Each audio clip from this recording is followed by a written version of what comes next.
A question I had in terms of your process as a writer and director, you worked on films like The Colony and Hell, and specifically with The Colony, you had mentioned how you took real aspirations from the German tides in terms of as a visual point, as a visual reference.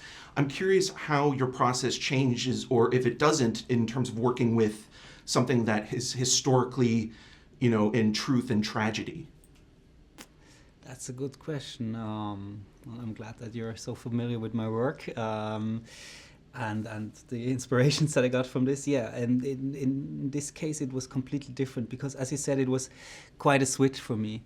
If you do a science fiction movie, of course, you also do research as much as possible.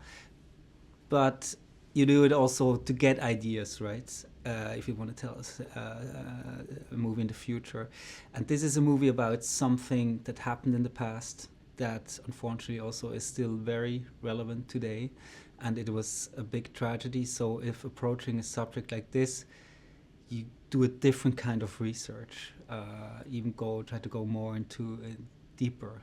And this is the first thing that we did before even starting to write a single word or so, is that we try to find out as much as possible on that day.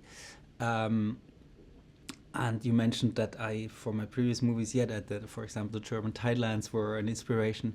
For this one, I think it was rather like the original tapes that we've seen and seeing the coverage of ABC that was this kind of a visual influence.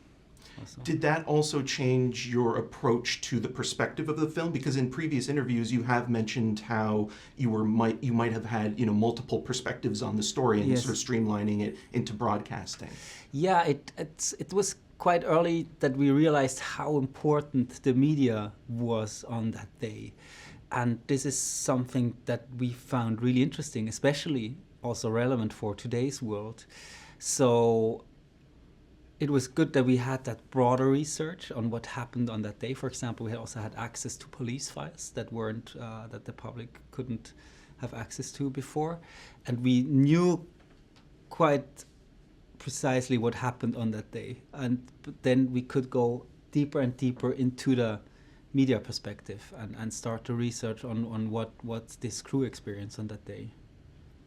Absolutely. There's something in this movie that I think a lot of people might not realize the first time that they're watching it, is that the film induces claustrophobia. And I wanted to know if that was an essential part of playing with the narrative, because there are 3 times in the film where a door is open and it feels like the rest of the world is coming in. Mm-hmm. But throughout the movie, you can feel the tension and the heat, and especially the heat coming from the bodies, but also a lot of the equipment. Was claustrophobia something that you were timing in terms of when that door opens in those pivotal scenes? Yes, we talked about this a lot, so I'm glad that you see it like this.